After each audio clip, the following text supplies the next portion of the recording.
El farmacéutico es uno de los lobbies más influyentes del mundo. 众志成城，应对挑战，力行力改，破解难题。 demasiado poder. Avecina una gran guerra entre la realidad virtual y la realidad aumentada.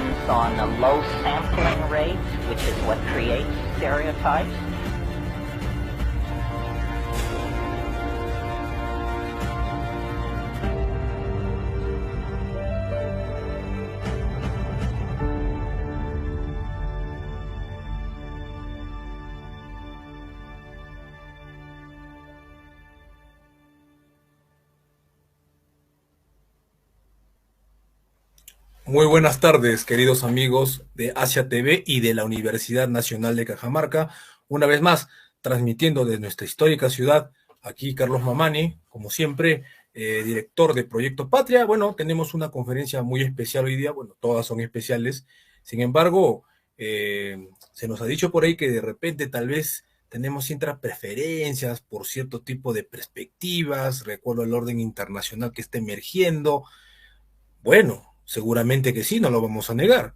Sin embargo, para todos nuestra audiencia, ¿no? Respetable audiencia que viernes tras viernes nos viene siguiendo, viene aportando, ¿no? Su granito de arena a este emprendimiento con su tiempo, que es lo más importante, y que está compartiendo estas conferencias, que dicho sea de paso, y no nos vamos a cansar de decirlo, es el primer ciclo de conferencias sobre geopolítica en la historia universitaria del Perú. Bueno, para ir ya a invitar a nuestro, que ya lo tenemos por supuesto, tenemos un invitado de lujo, un compatriota, formado en las más altas instancias, después el doctor Luis Giacomo Maquiavelo, ¿no? El título de la conferencia, él nos lo dio por supuesto, como si ustedes saben, nosotros no condicionamos jamás a nuestros ponentes, ellos son los que nos dan, podemos hacer sugerencias, pero en última instancia la última palabra siempre la tendrán ellos, por respeto que se les tiene que mostrar. Entonces, la conferencia de hoy, la 18ª conferencia de hoy, esta 18ª entrega, se titula Hacia un nuevo orden internacional, Cumbre OTAN Madrid 2022. En efecto, tras la cuestión en Europa del Este, esta guerra, que para muchos es una operación militar especial del ejército ruso, para otros una mera invasión, habrá perspectivas allí. Sin embargo, el esfuerzo que estamos intentando nosotros dar a conocer, a llevar, pues, ¿no? De manera, vamos a decir, mediática y masiva, es justamente llevar perspectivas diversas sobre esta guerra, este conflicto, y sobre el orden internacional que está emergiendo. ¿Cómo va a ser? Algunos han dicho, bueno, que va a ser un mundo multipolar, otros que se va a continuar una unipolaridad, en fin, eso podremos discutirlo ampliamente. Lo que sí es cierto es que el orden mundial, el orden internacional, orden entre comillas, porque nunca ustedes, como bien saben, si se revisan a los clásicos de las relaciones internacionales, un orden siempre bien entre comillas, ¿no? Bueno, entonces, por favor, controles, demos la bienvenida al doctor, ahí lo tenemos. Doctor, muy buenas tardes, allá en Lima. Buenas tardes, mi estimado, a tu disposición, y empecemos la conferencia de una vez. Por favor, ponme en la pantalla de la conferencia para ir leyéndola, por favor. Para tener más comodidad. Bueno, muy bien, pongamos las diapositivas, por favor, controles. Listo. Muy bien, antes de empezar, doctor, usted nos indica para mover, ¿no? Las diapositivas, de repente hay un delay de un segundo, y bueno, sigamos. Y okay. Me cansaría y aburriríamos a la audiencia si damos todo el CV, el currículum de nuestro invitado, pero por cuestiones de tiempo... No lo des, por favor. No vamos a demorar demasiado, créanme. Pero igual ya lo tienen ahí en el flyer, pueden revisarlo, ¿no? Entonces, adelante, doctor Maquiavelo. Giacomo Maquiavelo. Sí, y la presente exposición, la presente conferencia, pretende dar un vistazo hacia un nuevo orden internacional que está en formación, que no sabemos todavía hacia dónde va. Además de eso, no es una conferencia de ideología. Trata en lo posible de ser una conferencia objetiva y de conocimientos, porque desde mi perspectiva profesional, la ideología es lo opuesto al conocimiento. Y más bien debería primar de conocimiento antes que la ideología en todo orden de cosas, sea político, sea profesional, etc. Pero en este mundo estamos viviendo al revés. Vamos a empezar con un análisis de la cumbre OTAN Madrid 2022. Siguiente, por favor.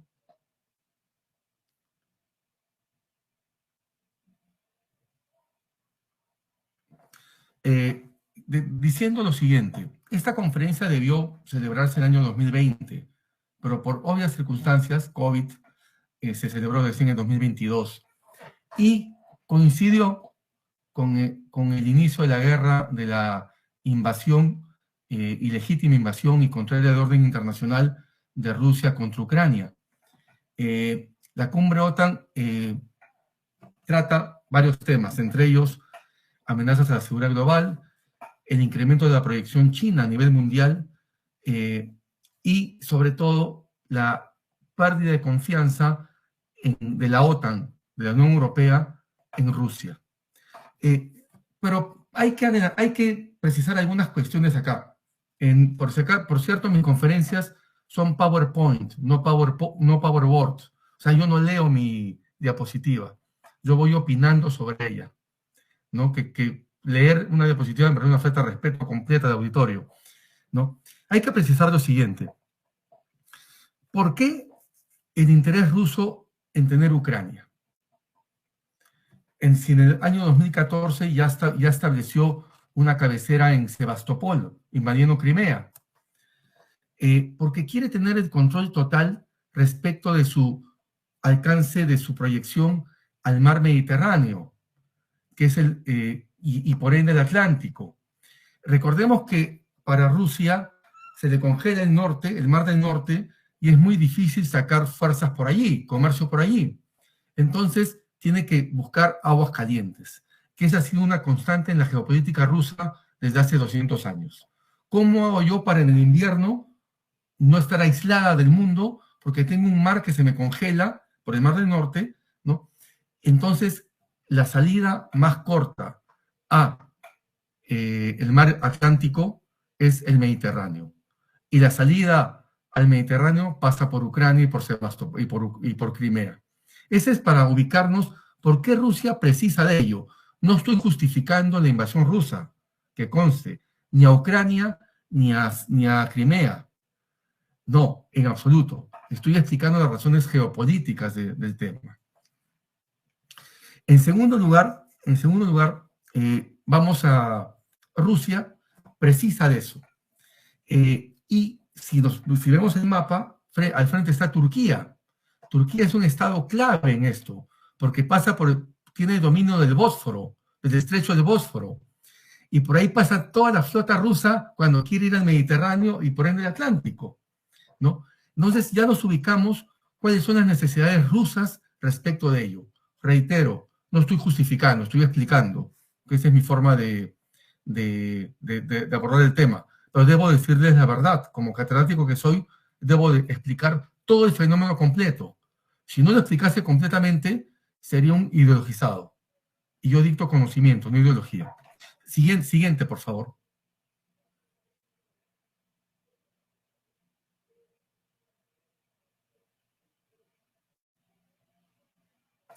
El antecedente más próximo es la cumbre OTAN de Lisboa 2010, donde se intentó plasmar el establecimiento de una zona de seguridad y estabilidad euroasiática que comprenda a los ex-URSS y a Rusia misma. Y aquí permítame mencionar algo. Cuando se rompe la Unión de Repúblicas Socialistas Soviéticas, allá en el año 89, 90, 91, el impacto fue tal que Rusia perdió el control sobre sus satélites soviéticos y se dio la doctrina Sinatra, llamada así por el cantante Frank Sinatra, es decir, la doctrina de a mi manera. Tú independízate a tu manera, tú a tu manera y tú a tu manera. Lo que debió ser un proceso gradual fue un proceso muy rápido y muy accidentado. Más allá de las razones políticas, que no voy a entrar en ese detalle, porque no es el tema de la conferencia, una condición que puso el entonces presidente Gorbachev fue que los ex aliados del Pacto de Varsovia no se pasaran a la OTAN. Condición que a todas luces se ha incumplido. pero no se ha incumplido por maldad de la OTAN, sino porque si un Estado es soberano, puede hacer lo que quiera con su política exterior y su política de defensa. Así, por ejemplo, Polonia, Rumanía, Bulgaria, Lituania, Estonia, pueden hacer como Estados independientes lo que deseen con su política de defensa, de seguridad y en otras palabras, su política internacional. Ese es el entorno en el que hay que moverse. La promesa hecha a Rusia por parte de la OTAN de que no iba a tomar a esos estados, ¿no? Pero promesa que no tenía ningún fundamento por cuanto al alcanzar la independencia es como un hijo que se te va de la casa, más o menos. Puede hacer de su vida lo que quiera, en otras palabras. Y eso es lo que hicieron. Ese es el entorno más próximo para pretender explicar la actual invasión de Rusia a Ucrania. Es más, en la creación final OTAN 2010, sin la invasión de Ucrania, por cierto, y sin la invasión de Crimea tampoco, la OTAN quería constituir una alianza estratégica de reciprocidad y cooperación con Rusia. Actualmente ya imposible. Siguiente, por favor.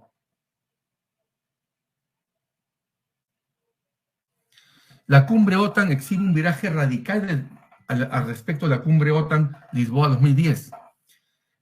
Y aquí sí voy a leer, porque es necesario, esto sí es texto, esto es declaración OTAN pura, y por tanto sí lo voy a leer.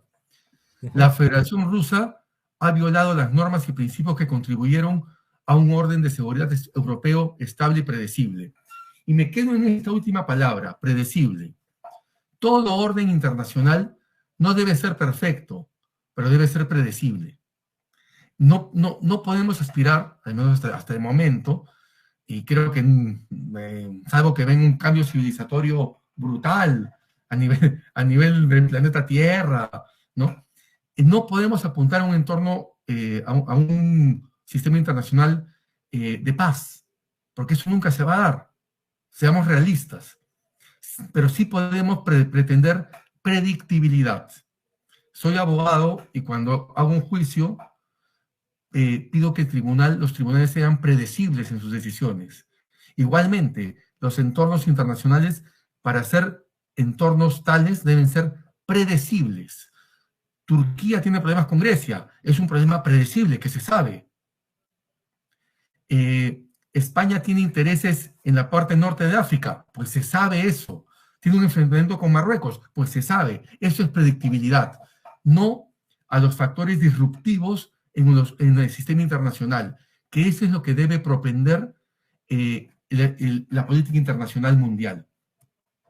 Y continúa esta declaración OTAN Madrid 2022. Los actores autoritarios, Rusia y China, desafían nuestros intereses, valores y formas de vida democrática. Y lo cual se ve a las claras.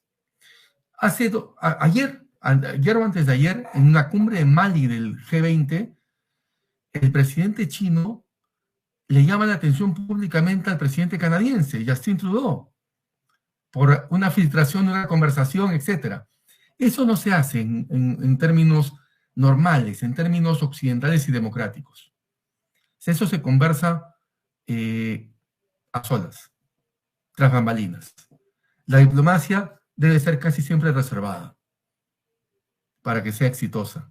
Me pareció de muy mal gusto eso, pero ahí vamos viendo cómo es la psicología de esos líderes, que en el caso chino te dicen las cosas a las claras. Y vamos a ver más adelante cómo China se perfila como un actor económico estable, pero políticamente disruptivo, sobre todo cuando estudiemos su relación con Australia. Reitero la lectura.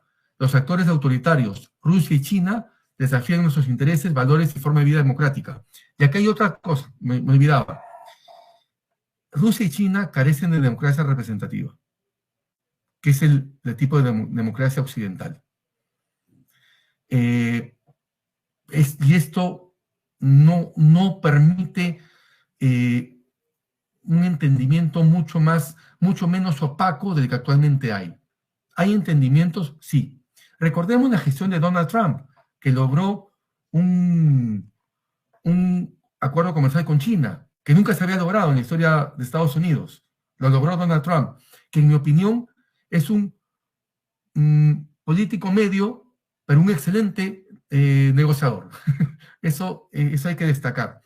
Como político tiene sus fallas, pero en términos comerciales logró muchas cosas que ningún antecesor lo había hecho. Siguiente, por favor. Rusia es la amenaza más directa y significativa para la seguridad, la paz y la estabilidad euroatlántica. Pues qué duda cabe. La invasión y aquí reitero que la invasión a Ucrania carece de justificación. No se le puede buscar justificación geopolítica, porque Ucrania es un Estado independiente y tiene derecho a defenderse también, que lo está haciendo muy eficazmente además. Y continúa la declaración Cumbre OTAN Madrid 2022 diciendo: China y Rusia interfieren en nuestros procesos democráticos e instituciones y apuntan a la seguridad de nuestros ciudadanos mediante tácticas híbridas. Realizan actos malévolos en el ciberespacio, promoviendo campañas de desinformación, instrumentalizando la migración, manipulando la energía y los suministros utilizando la cooperación económica. Pues este punto 4 que está en la conferencia, en la exposición, lo podemos comprobar ahora. Lo podemos comprobar ahora. Los movimientos migratorios africanos hacia España, que acaban de, hace 2 meses, de tener un saldo mortal de 200 víctimas fallecidas en la frontera de Melilla, son estimulados por partidos de izquierda apoyados por China. Igualmente los problemas migratorios en la frontera México-Estados Unidos y también Panamá, Colombia, etcétera, son estimulados por partidos políticos no solo en el poder de izquierda, sino que además tienen vínculos con el Partido Comunista Chino. En otras palabras, cada estado poderoso, busca las formas de molestar a su rival, aún por medios indirectos. Manipulando la energía, lo vemos en el caso de Rusia con Alemania, claramente, ¿no? Y los suministros, lo vemos en el caso de Taiwán, etcétera, ¿no? Manipulando la energía, y aquí quiero detenerme. Hubo un atentado contra un gasoducto marítimo hace poco, hace 2 meses, y todo apunta a que fue los propios rusos los que lo hicieron el atentado. Y aquí quiero detenerme en un paréntesis para decir quiénes son los beneficiados de carambola, como si uno jugase billar, en esta manipulación de energía por parte de Rusia, en este chantaje energético ruso a Europa, a Alemania fundamentalmente. Son los Estados Unidos, que está exportando gas a Europa, es el principal exportador de gas a Europa mediante buques, que ya se había visto esa posibilidad el año 2008, con Obama y con la técnica del freezing en la explotación de gas y petróleo. Pero eso ya será cuestión de otra conferencia. Pero a lo que voy, la economía gana la política muchas veces. Y este enfoque ruso de manipular la energía ha logrado que Estados Unidos y su industria de fracking de Texas tengan un gran apogeo. Y también les comento algo, otro país que está ganando con esta manipulación de energía es la India. La India está comprando todo el petróleo ruso, que no venden a Occidente, es cierto, a $30 menos del precio oficial del barril de petróleo en el mundo. Eso es lo que no te dice la prensa. La prensa, y lo he leído, India en un gesto solidario le compra a Rusia toda la producción de petróleo a un 30% menos del valor oficial. No sé lo que no te dicen, pues. Pero bueno, yo lo que quisiera es, con esta conferencia, es abrir ojos, es abrir a que el alumno analice y no se crea lo que dice la prensa o no crea lo que dice el profesor. Porque un alumno que cree a pie juntillas lo que dice la prensa o la televisión o las redes sociales ahora que están plagadas de cosas inexactas, pues no es un alumno, es un dependiente mental, ¿no? Siguiente, por favor.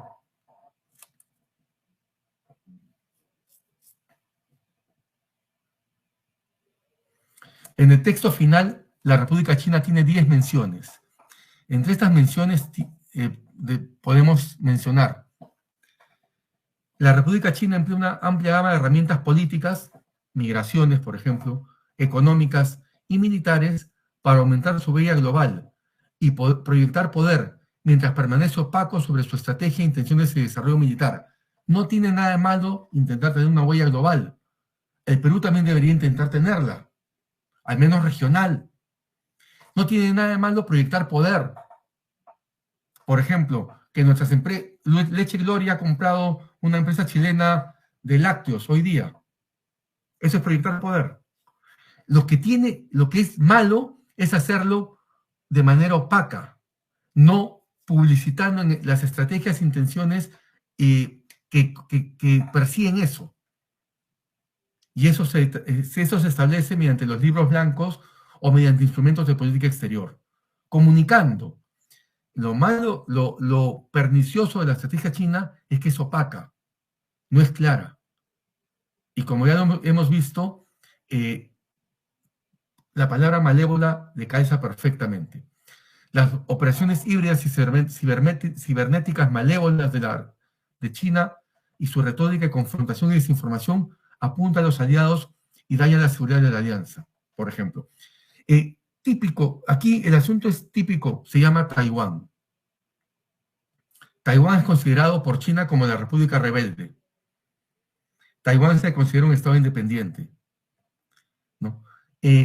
Sería conveniente, sería deseable más que conveniente, una menor opacidad china sobre qué persigue en el mundo. Y aquí tenemos, en el Perú tenemos intereses chinos presentes. Las Bambas, por ejemplo, las Bambas y otras empresas, ¿no? En fin, pero sabemos que son chinas. Pero vamos a ver en las siguientes diapositivas cómo esta opacidad, este ocultamiento, le juega mal a China. Sigamos, por favor. Siguiente diapositiva, por favor. Aquí finalmente mejoraremos nuestra resiliencia, o sea, nuestra capacidad de resistencia y preparación para protegernos contra las tácticas coercitivas, etc. Y aquí hay un término, libertad de navegación. Estimados alumnos, estimados oyentes, en estos momentos podría ser que un buque chileno esté en la milla 20 del mar peruano, frente al Callao, pasando un buque de guerra chileno sin ningún inconveniente. Hay una confusión en el país, en el Perú, total respecto de la soberanía marítima y soberanía terrestre. Se asume que ambas son iguales, es decir, que la soberanía terrestre, que es política y económica, es igual a la soberanía marítima, política y económica, y no es así. La soberanía marítima es fundamentalmente económica. Un submarino chileno puede ir en superficie, sobre todo el mar peruano, yéndose a Ecuador, o a Estados Unidos, a Los Ángeles, etcétera, y el Perú tiene que dejarnos pasar. No así, por ejemplo, un grupo de tanques chilenos que cruce por Tacna. Y aquí hay una confusión conceptual completa en el Perú, al menos, sobre la Convemar, que en mi opinión es benéfica para el Perú, pero aquí en el Perú mencionar la palabra equivale a un insulto casi. Pero eso lo voy a dejar ahí para otras conferencias o otras oportunidades, pero reitero, la soberanía marítima es fundamentalmente económica, es la soberanía sobre los recursos minerales y pesqueros en el mar, no es una soberanía política de paso en el océano, porque de lo contrario tendríamos grandes problemas en el costo de los fletes. Y con esto termino este punto, para no aburrirles. ¿Cómo hace un buque de carga comercial para ir de Guayaquil al Callao? ¿Creen que se va hasta la milla 200 de Ecuador, va en línea y apunta a Callao a la milla 200 y va de frente? No, va por las costas. Eso es soberanía, eso es ausencia de soberanía política y sí soberanía económica en el mar. Así que ese punto que quede claro, por favor. Turquía levantó el veto a la adhesión OTAN de Suecia y Finlandia como consecuencia de la guerra en Ucrania, y la OTAN reforzará a los aliados de Europa del Este con más de 300.000 efectivos en los próximos 4 años. Siguiente, por favor. La cumbre OTAN tuvo como invitados a Japón, Australia, Nueva Zelanda y Corea del Sur. también a la India, que se abstuvo de asistir. Aquí entramos ya en materia de qué está haciendo la OTAN respecto a China y a Rusia. Podríamos asumir que la OTAN pretende ampliarse con aliados o cooperantes satélites o bloques aliados en el Océano Pacífico y en el Océano Índico y en el Pacífico. Australia inicia la construcción de una base para submarinos nucleares australianos para hacer frente a la República China. Y aquí voy al punto que anuncié hace unos minutos. Hace 15 años, China y Australia estaban muy unidos comercialmente y con unas excelentes relaciones diplomáticas. Ocurrió, estimados alumnos, que se descubrió muchos escándalos de corrupción de empresas chinas en Australia. La justicia australiana no tardó en actuar, la fiscalía, el poder judicial, y China envió una carta al primer ministro australiano de ese entonces pidiéndole que cierre los periódicos que denuncian la corrupción, que encarcela a los jueces y fiscales que actúan contra la corrupción, porque ese no es el modo de operar. ¿Dónde estamos? Eso es de un Estado, pues, que no es democrático. En Australia hay una democracia occidental y obviamente eso no va a pasar nunca. Y ahí se rompe el fuerte vínculo comercial China con Australia. Por una inadecuada interpretación china de la democracia occidental y por querer imponer su política. Por eso hay que tender a que el mundo sea democrático occidental, ¿no? Porque si no vamos a tener y eso es impredecible, esa es una seña de impredictibilidad de un actor internacional. Siguiente, por favor. Entorno político-militar actual, consideraciones. Y aquí entramos en materia. ¿Qué está pasando a nivel de política militar, política de defensa actual, en esta parte del mundo, Indo-Pacífico? Voy a empezar con el punto 7, creación del Grupo Quad, que es una asociación de diálogo entre Estados Unidos, Japón, Australia e India. Fue fundada por Shinzo Abe, el fallecido primer ministro japonés, porque el ex primer ministro japonés fallecido, Shinzo Abe, vio que China estaba copando espacios políticos en el Indo-Pacífico. Entonces, su estrategia fue ir contra eso. Y el Quad tiene su origen fundamental, su origen primigenio en el Parlamento indio, en una visita oficial de Shinzo Abe a la India, donde la India acepta ser parte del Grupo Quad.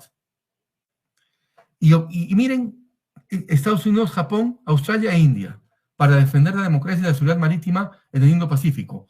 Es considerada por la República Popular China como una OTAN en el Océano Pacífico. Ese es algo que muy poco conocido actualmente. Japón, por su parte, desarrolla un avión de sexta generación de 45.000 millones de dólares en el proyecto. Japón evalúa la fabricación de armas nucleares propias, ¿no? Se forma también el AUKUS, que es una alianza Australia, Inglaterra, Estados Unidos, alianza militar, ¿no? Corea del Sur presenta su nuevo avión equivalente al F-35. Es fácil observar, y vamos a seguir con esta observación, que la región Indo-Pacífico se convierte en una zona de tensión mundial. Siguiente, por favor. La India adquiere aviones Rafale, y esto quiero explicarlo. La India hasta hace 10 años tenía 300 proyectos conjuntos con el Estado ruso, proyectos militares conjuntos con el Estado ruso. Solamente resultó uno. De 300 solamente resultó uno. El misil BrahMos, misil antibuque. El resto de proyectos en el cual se invirtió decenas de miles de millones de dólares fueron un fracaso completo. La India, en base a esa observación, está variando toda su adquisición militares hacia Occidente, fundamentalmente Francia y Estados Unidos. El avión Rafale es el avión francés. Y para su aviación naval va a elegir entre Rafale o el F-18 Bloque E. También existe la creación del Marco Económico para la Prosperidad en el Indo-Pacífico, una iniciativa estadounidense. y la actualización del grupo 5 ojos con la inclusión de Corea del Sur sobre intercambio de inteligencia, Australia, Canadá, Nueva Zelanda, Estados Unidos y Reino Unido. Ya con esto he dado un vistazo muy amplio, pero muy demostrativo, de que esta zona del mundo es la directamente zona más importante del mundo actualmente. Esto era lo que se conocía como Asia-Pacífico, pero ahora le han cambiado el nombre, Indo-Pacífico. Observemos con esto que aquí se está desarrollando una alta tensión militar y que va a incrementarse con los años. Siguiente, por favor. Aquí hay un mapa que lo explica más claramente. ¿Qué es el Indo-Pacífico? Es la unión de los círculos rojo y azul. Y hay un círculo amarillo, se nota bien allí. Si me permiten ir con la flechita, ¿me están viendo? ¿Me están viendo con la flecha? ¿O no me ven con la flecha? No, doctor, pero no hay problema tampoco, por favor. Ya. En la intersección del círculo rojo y azul, esa zona es el estrecho de Malaca. Esa zona del estrecho de Malaca pasa por allí el 63% del comercio mundial. ¿Quiénes son los que ganan con que pase por ahí el 63% del comercio mundial? Singapur, porque pasan por el estrecho de Singapur. Y cobra Singapur porque pasen por ahí. Y por eso Singapur tiene un gran auge económico. Su población vive muy bien. Es prácticamente el primer mundo, ¿no? Y es la zona de mayor concentración de riqueza mundial actual. ¿Qué tenemos? Japón, Corea del Sur, China, Taiwán. ¿Qué producen? ¿Materias primas? No. Producen tecnología. La riqueza de un país está en la producción de tecnología, no en la producción de materias primas. Bueno, yo desde el colegio, estudié en un colegio nacional en Lima, Perú, y escuchaba a mis profesores decir, el Perú es un país rico por el cobre, hierro, zinc, oro, harina de pescado y todo eso. Eso no era verdad. Los países ricos son por tecnología. Bueno, pero desgraciadamente la educación peruana sigue con ese cuento, ¿no? Y bueno, mejor no me detengo ahí porque me voy a poner a llorar quizás porque siguen ese cuento, pero que sirva esta reflexión de esta zona geográfica para que los alumnos que nos escuchan, se interioricen la idea de que la riqueza de un país está en su desarrollo tecnológico, no en cuanto cobre, hierro, zinc o harina de pescado exporta, o arándanos, o cacao, o café. No, debemos más bien, en vez de exportar hierro, producir buques. En vez de exportar café, y que lo hacen en Italia, un café muy bueno, etcétera, producirlo acá. El café, la esencia. Pero bueno, ahí culmino esa reflexión. Ya, estas son, y miren, esta zona, el límite de este Indo-Pacífico da frente a nuestras costas. Pregunto, en la actual política peruana, ¿hemos escuchado algo de empoderar a la Marina de Guerra del Perú con submarinos, buques nuevos, helicópteros, aviones de observación y todo? Ni por asomo. Nosotros deberíamos convertirnos, junto con Chile, en los guardianes de esa puerta al Indo-Pacífico. Y ahí proyectaríamos poder nacional. Nuestros buques podrían ir por ahí tranquilos. Podríamos hacer rutas de exportación. Y yo les pregunto, queridos alumnos, queridos oyentes, ¿estamos bien escuchando algo al respecto? No, estamos escuchando que la República Saharaui debemos tener relaciones diplomáticas con ellos, o que no haga con Bemar, o que una nueva UNASUR, ¿no? No estamos yendo a lo esencial. Una nueva UNASUR y no estamos yendo... Siguiente, por favor, siguiente diapositiva, no me quiero detener más ahí. Región Indo-Pacífico, enfrentamiento bipolar, multipolar, aquí lo dejo a la interpretación de cada uno. Se observa una creciente influencia de los Estados Unidos en la región mediante el Quad, ya expliqué lo que era el Quad.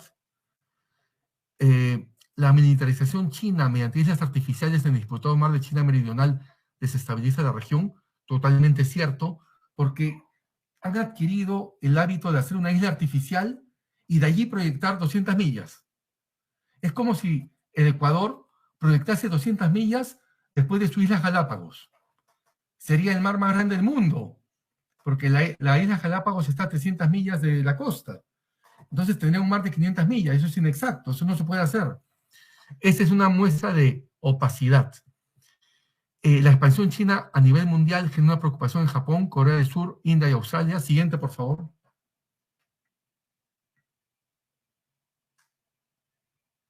Siguiente, por favor. Gracias. La invasión Rusia, y aquí pasó otro tema, ya echamos un vistazo al Indo-Pacífico. Aquí entramos de lleno en la guerra Rusia-Ucrania. La invasión rusa a Ucrania ha servido para demostrar algo. El ejército ruso se quedó en los 80s. Sus tácticas, tanto a nivel de campaña como a nivel de artillería, se quedaron en los 80s. Su armamento se quedó en los 80s. Yo conversaba con un amigo polaco que me decía que antes la hipótesis de guerra de Polonia respecto a Rusia era retroceder hasta el río Vístula y ahí esperar a la OTAN. Ahora no ven necesario ni retroceder. Ahora pueden hacer de frente. Si me permiten si han leído mi currículum saben que soy formado en la Universidad Nacional de Defensa de los Estados Unidos en temas militares. Si me permiten una apreciación, la artillería rusa, ya entro en ámbitos militares propiamente dichos, los misiles artilleros rusos, los cohetes rusos, tienen una inexactitud de a veces hasta 4 kilómetros de alcance. Es decir, apuntas a 0 y está a 4 kilómetros. La exactitud Occidente tiene una premisa para la artillería, la precisión. Un misil HIMARS estadounidense tiene una precisión de 35 centímetros. Ustedes dirán, pero caramba, ¿por qué esa diferencia? ¿Qué tiene que ver eso? Tiene mucho que ver, porque si yo bombardeo con misiles inexactos, puedo dañar población civil. Y no la base militar central que estoy intentando bombardear. Un poco de derecho internacional humanitario no le vendría mal a los rusos, que están bombardeando actualmente población civil, tanto por dolo, por voluntad, como por errores de su sistema, que tienen una alta inexactitud, ¿no? Solamente me detengo ahí para no aburrirlos en términos militares. Pero reitero, el ejército ruso se quedó en los 80s, a nivel tecnológico. Su tanque T-80 ha sido un gran fracaso. La India demuestra cautela, pues depende de los pertenentes rusos. Además, el 49% de sus sistemas tienen origen ruso, aunque está haciendo compras para reducir esa dependencia de dudosa calidad. En el plano militar, Rusia proyectó una campaña de 4 días. Van más o menos 270. Ha perdido un 80% de su ejército profesional, 2.800 tanques destruidos, 370 aviones, etc. Y hay un problema con esto. Y nuevamente me involucro en el tema militar. Para organizar un ejército profesional se requieren por lo menos 30 o 40 años. No es cuestión de reclutar y reclutar. Los reclutas no son ejército profesional. Ojo, los reclutas no constituyen ejército profesional, ¿no? Y la pérdida del 80% de su ejército profesional le va a costar muy caro a Rusia, al punto que ya se le considera un enano nuclear. Es decir, un país cuya única fortaleza es tener armas nucleares. Yo hace 3 semanas dicté una exposición en una fuerza armada peruana y demostré que el armamento ruso no sirve. Y nuestro armamento el ejército al menos es fundamentalmente ruso. Hay que cambiar la matriz. Porque si seguimos así, no solo vamos a ser un ejército ineficaz, sino vamos a ser un ejército genocida que por la falta de exactitud en sus cálculos bombardea a población civil. Y eso es muy mal visto a nivel internacional. Siguiente, por favor.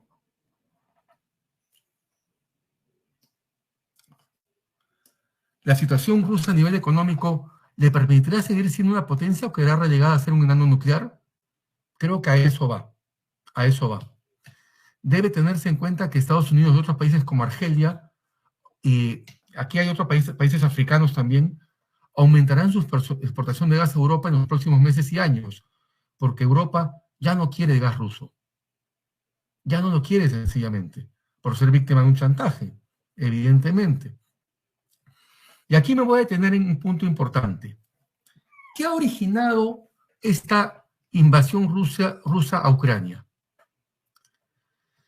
Si nos vamos al Convenio de París, cuyo antecedente se celebró en Lima hace unos años, y luego se fue a París, el antecedente más próximo del Convenio de París sobre medio ambiente fue en Lima, Perú, hace unos años. Se había descartado el uso de energía nuclear y minas de carbón por parte de Europa. ¿Qué ha originado este conflicto? Que Francia y Alemania reabren sus plantas nucleares y sus minas de carbón. Con lo cual el Convenio de París quedó descartado. Francia, cuna del Convenio de París. Francia, reitero, cuna del Convenio de París, acaba de reabrir sus minas de carbón altamente contaminante y la Unión Europea ha declarado que la energía nuclear es limpia. Al fin, una vuelta del sentido común, porque Europa había renunciado a la energía nuclear para ser monopolizada por el gas ruso. Al fin, una vuelta al sentido común. La UE considera a la energía nuclear una fuente limpia. Solamente aquí me quise detener en una consecuencia de esta guerra Rusia-Ucrania, porque ya explica además las consecuencias militares al inicio y a la media conferencia. Siguiente, por favor, creo que es la última. Siguiente, por favor. Ok, conclusiones. El Indo-Pacífico se convierte en una zona de tensión mundial, una zona marcada por un enfoque bipolar. En preguntas, eso es una interrogante. En mi opinión, apuntamos a un multipolarismo, pero también hay autores que dicen que puede ser bipolar. En todo caso, no podemos saberlo, señor Carlos Mamani, porque que me ha invitado, muchas gracias, porque recién está en formación este nuevo sistema internacional. Observamos una tendencia definida de Estados Unidos mediante AUKUS y PEF-Quad de proyectar su influencia militar, económica y política en el Indo-Pacífico. Deberíamos tener participación allí, porque tenemos participación mediante el Océano Pacífico allí, y nada impide que la OTAN suscriba acuerdos de ventas de armas, entrenamiento, asesoría militar entre estados del Indo-Pacífico, siendo Ucrania un ejemplo de ello. A Ucrania se le está transfiriendo, también a la India y a otros países. No, nada lo impide. Observamos una OTAN con proyección al Indo-Pacífico, una OTAN que ya está escapando del corsé euroatlántico para irse al Indo-Pacífico. Porque Japón ha pedido cercanía de la OTAN con él. Corea del Sur lo mismo. Eso ya lo expliqué en diapositivas anteriores. Aquí ya creo que ya termina. Siguiente, por favor.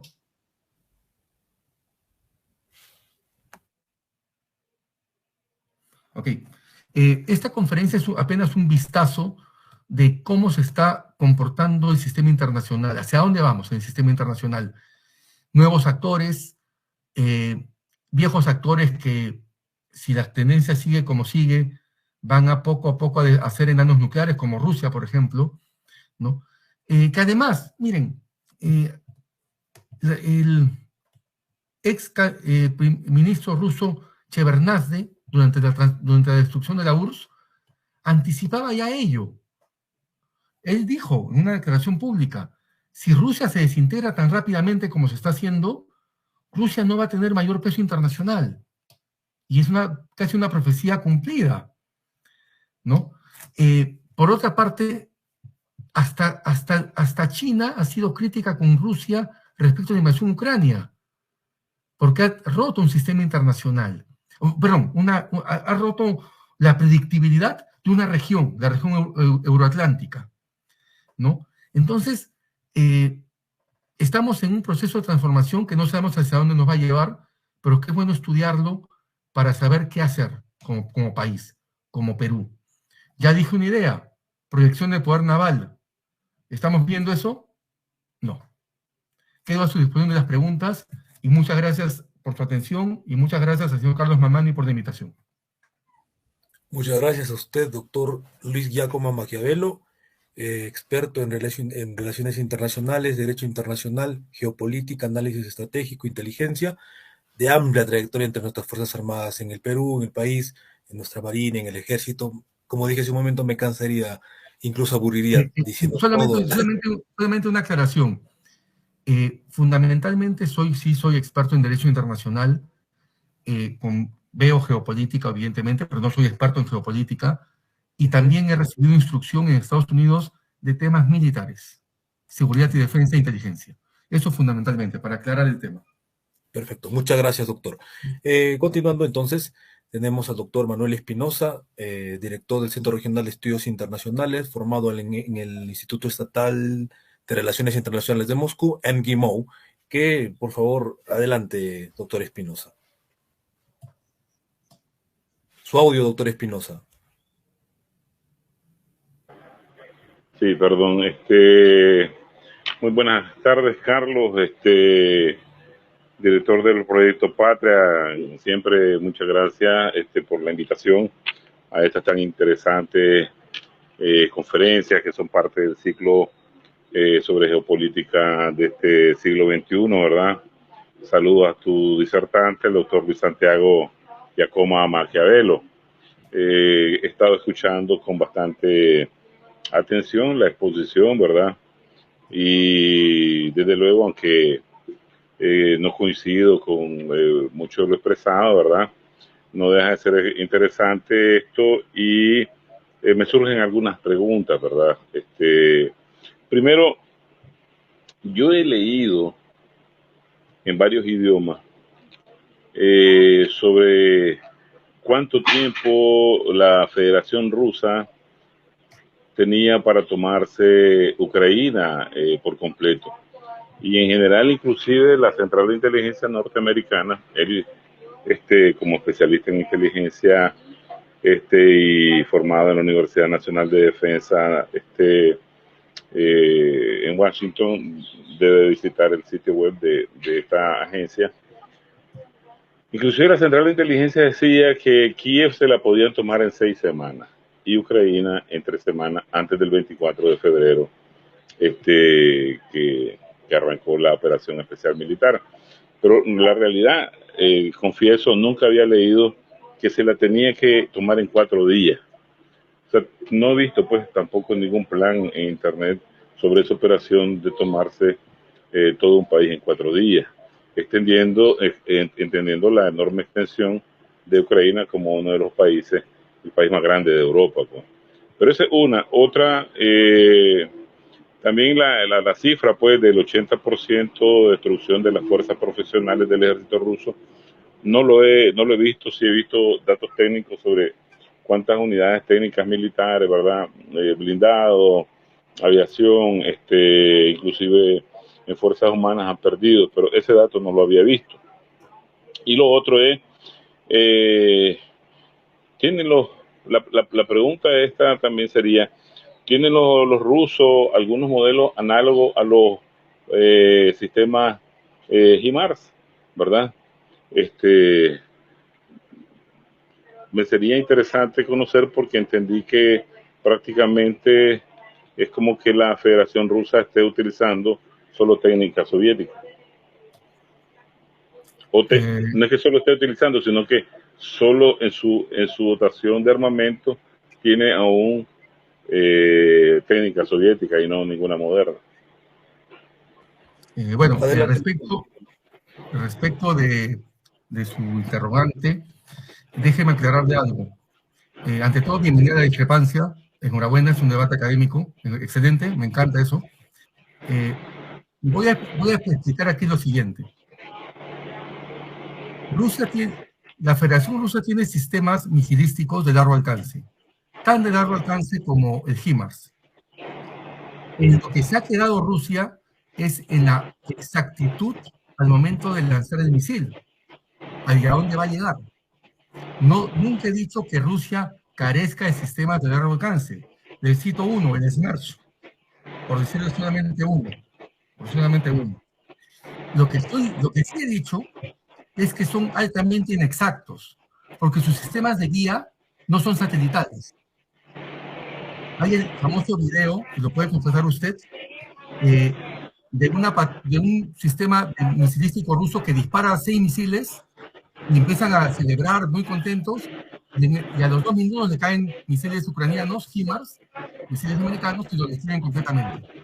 También hay casos, mire usted, los últimos bombardeos a Kiev se ha detectado misiles S-300 rusos cayendo sobre Kiev. ¿Qué es lo anormal de acá? Un misil S-300 es un misil antiaéreo. Es decir, su función es destruir aviones. Y vemos que tenemos un misil S-300 cayendo, muchos además, cayendo sobre Kiev, cayendo además sobre edificios civiles, no debería ser, ¿no? Nos preguntamos, ¿qué hacen disparando los rusos misiles antiaéreos a tierra, cuando no es su función? Y esto puede consultar usted en el Instituto de Estocolmo sobre política militar y en institutos españoles. La pregunta, vuelvo a hacer la pregunta, ¿qué hacen disparando misiles S-300 tierra-aire para que funcionen como misiles tierra-tierra? Eso tiene un nombre: escasez de tecnología. Y si me permite, además, sobre el 80% del ejército profesional, que también fue otra de sus inquietudes, ¿no? No estoy hablando de conscriptos, estoy hablando de ejército profesional. Y le costó mucho a Rusia. Le costó mucho tener un ejército más o menos de 120.000 hombres profesionales dedicados a su ejército. 80.000 ya están fallecidos. Quería entrar en una larga lista de errores militares y le comento otro. Cuando intentaron tomar un río ucraniano, fueron a un punto, encogieron el frente y establecieron pontones, que son barcazas para cruzar el río en un solo punto geográfico. Eso es una estupidez militar, porque si yo hago eso, tengo gran concentración de tropa y de maquinaria en un solo punto, cruzando un río. Eso fue aprovechado por la tecnología HIMARS y destruyeron prácticamente el 90% de ese cruce. Es decir, el ejército ruso se quedó en los 80s, me reitero en ello. Y respecto a lo de Kiev, los rusos sí bordearon Kiev. Los rusos sí bordearon Kiev en 2 días. En 2 días bordearon Kiev, cercaron Kiev. Tuvieron que retirarse porque la fuerza ucraniana recuperó el aeropuerto de Kiev, que había sido tomado por los rusos, de noche. ¿Sabe por qué razón, estimado señor Manuel Espinosa? Porque no habían llevado visores nocturnos. Ucrania sí tenía visores nocturnos. Y los ucranianos atacaron en la noche y lograron neutralizar a los 2.000 soldados rusos que habían allí, porque los rusos no habían llevado ni visores nocturnos.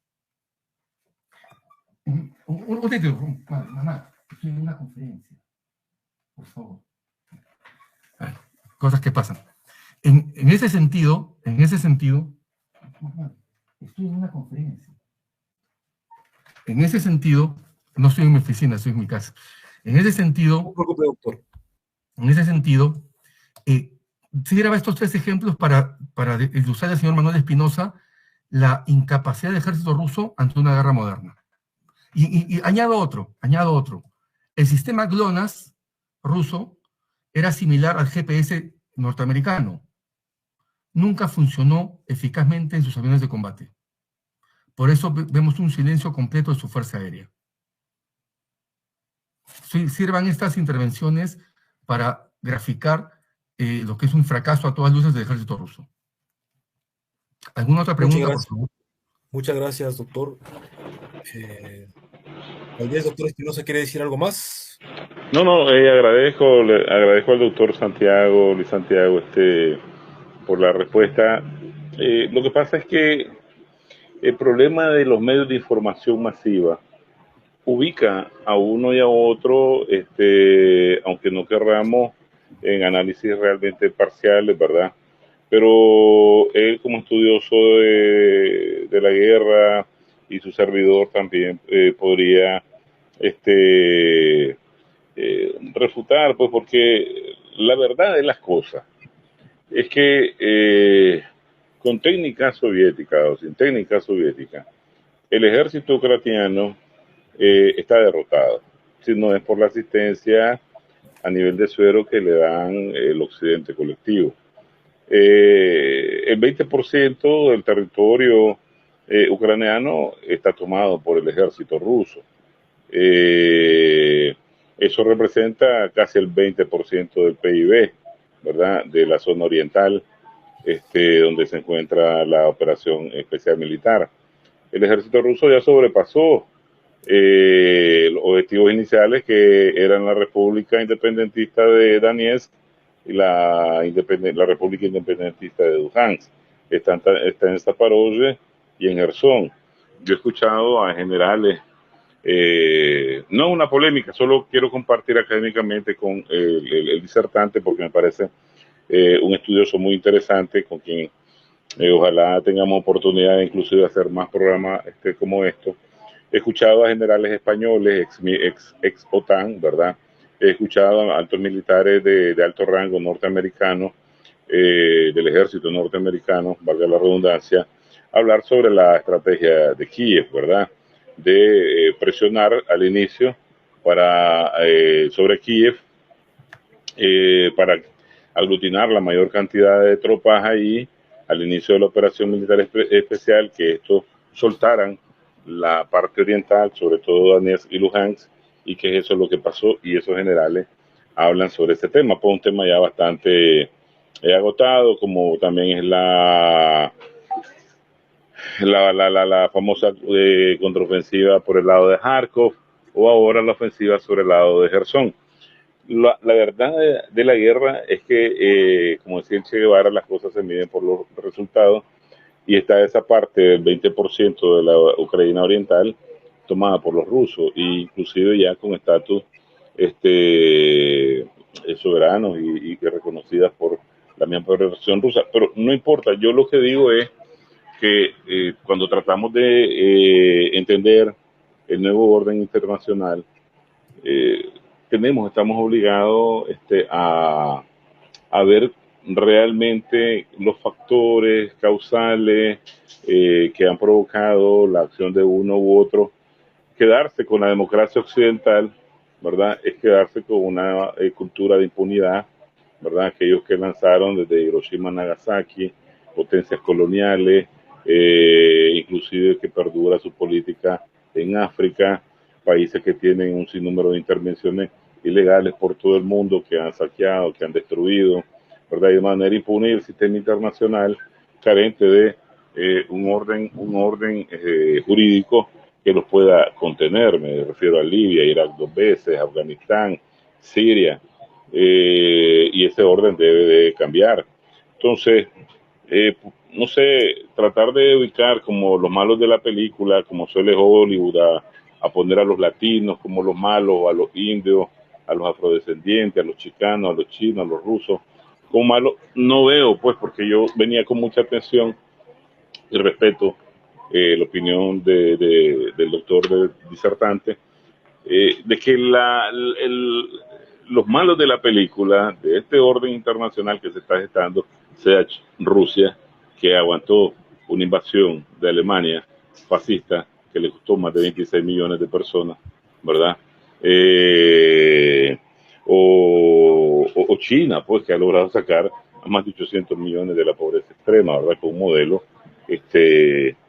bastante criticado, pero que para su suerte están liderando la economía y el comercio a nivel global.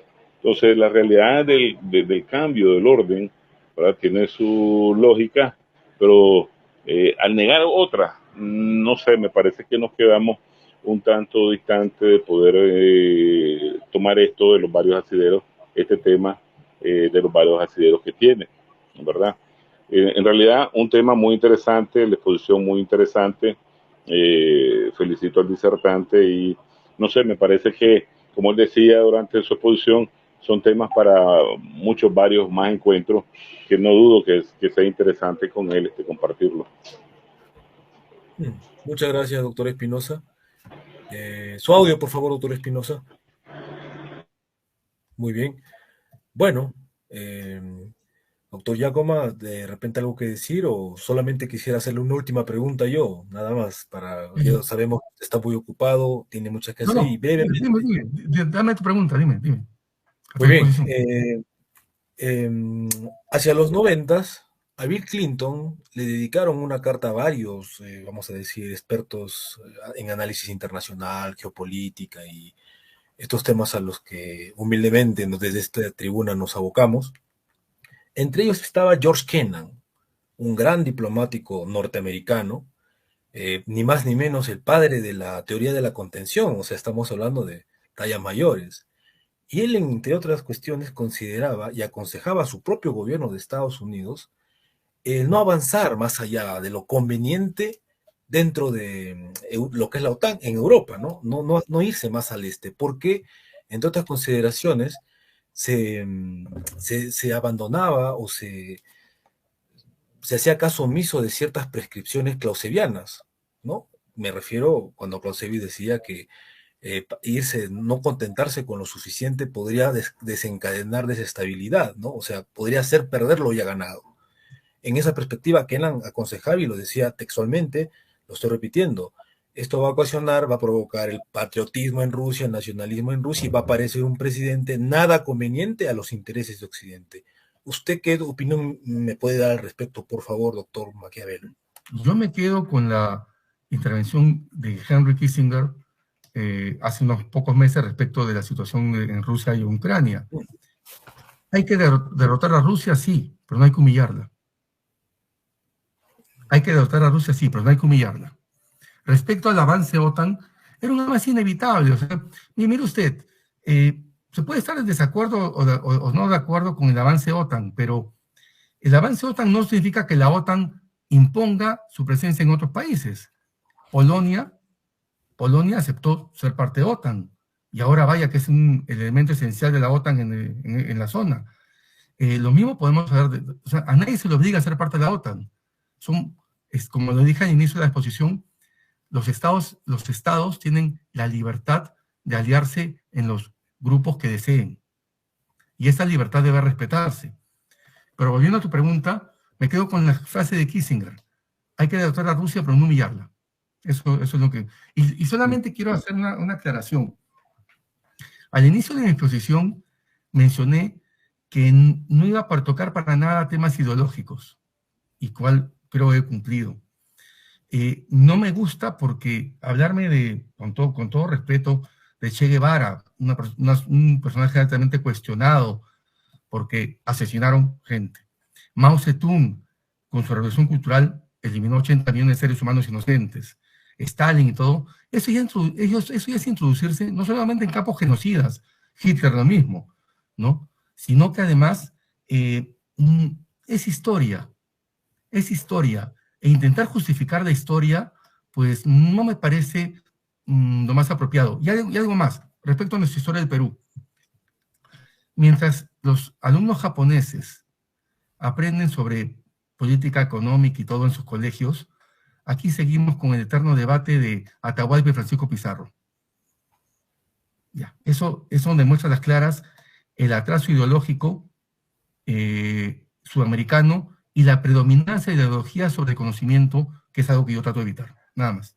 Estoy a tu disposición, Carlos Mamani, para cualquier otra exposición, ningún problema, y estamos en permanente contacto. Muchas gracias, doctor Luis Giacomo Maquiavelo. Ha sido una ponencia magistral, bastante interesante, la perspectiva a la cual casi no hemos, hay que ser sinceros, estar acostumbrados en estos espacios, pero que realmente nos da instrumentos, herramientas para ampliar pues nuestro análisis. Justamente no podemos quedarnos solamente con una versión del tema, ¿no? Te necesitamos y ojalá también nos pueda recomendar, ¿no? A personas, a profesionales, expertos, para que también puedan dar perspectivas. Acá, pero en Asia TV, en la Universidad Nacional de Cajamarca, hacemos justamente, levantamos el estandarte de lo que tiene que ser una universidad, ¿no? Donde tiene que haber justamente diversidad de ideas, polémica, por supuesto, que se está perdiendo, dicho sea de paso. Ya no se debate en las universidades, ¿no? Hay mucha ideología, demasiado. Exacto. Con el profesor, con el doctor conversábamos antes de iniciar la sesión del programa. Tenía una profesora que no voy a decir su nombre, pero bien conocida en el país, en cargos muy importantes, ¿no? A nivel nacional, que fue mi profesora acá en la Universidad Nacional de Cajamarca. Y entre otras consideraciones, bueno, ella tenía una posición de esas izquierdas contemporáneas muy de moda, y nos hablaba por lo que ella entendía, de derechos humanos, de democracia, pero basándose vamos a decir, en agendas que básicamente vienen de afuera. Yo le pregunté, no, desde una perspectiva, ¿dónde queda la soberanía nacional? ¿Dónde queda la verdadera democracia? Inmediatamente le cambió el rostro, ¿no? Ese síntoma de la intolerancia que realmente ellos son en el fondo, ¿no? Y que niegan, hablándonos de supuesta tolerancia, de supuesta diversidad. Bueno, la verdadera diversidad es esto, lo que estamos haciendo acá desde la Universidad Nacional de Cajamarca. Invitar de todo. Yo quisiera que, como vuelvo a repetir, nos recomiende más, o él mismo de repente otra vez quisiera compartirnos más de sus conocimientos sobre estos temas. Enhorabuena. Jamás, nunca nadie va a decir que este primer ciclo de conferencias sobre geopolítica en la historia universitaria del Perú solamente ha tenido una posición, para nada. Y dejamos constancia con esta transmisión que ya está grabada, para que ustedes puedan, ¿no?, compartirla también, y que quede como precedente de que lo que decimos no en ningún momento es una mentira, ni mucho menos. Muchísimas gracias, doctor Luis Giacomo Maquiavelo. Un honor tenerlo acá en la Universidad Nacional de Cajamarca. Le alcanzamos el saludo del rector, que por supuesto estaba atento, doctor Bernardo Escalante Sumaeta, que también lo saludamos. Y, en fin, algunas palabras finales, por favor. Nada, simplemente a tu disposición, y sigan con ese mismo empeño, nada más. Muchas gracias. Estamos en permanente contacto, mi estimado. Muy bien. Bueno, una vez más, transmitiendo desde la histórica ciudad de Cajamarca, terminando de transmitir la 18ª entrega del ciclo de conferencias, primer ciclo de conferencias sobre geopolítica en la historia universitaria del Perú, mirando la geopolítica mundial 1-2022. Próximo año también vendrá el segundo ciclo, estén atentos. Siempre agradecer infinitamente al doctor Bernardo Escalante Sumaeta, rector de la Universidad Nacional de Cajamarca, a los vicerrectores Jorge Tejada Banto y Carlos Rosales, amigos de este espacio, promotores, y por supuesto, con su venia esto está saliendo adelante y está dando calor en el mundo. Muchas gracias, doctor Giacomo Maquiavelo. Hasta la próxima. Un gusto, cuídate. Salud. Controles.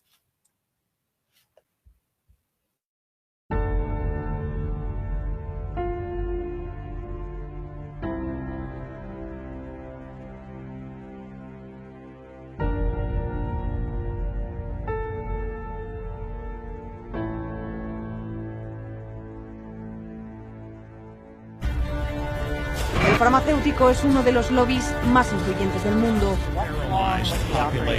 众志成城，应对挑战，力行力改，破解。 Конечно, должны работать кооперативно. Avecina una gran guerra entre la realidad virtual y la realidad aumentada.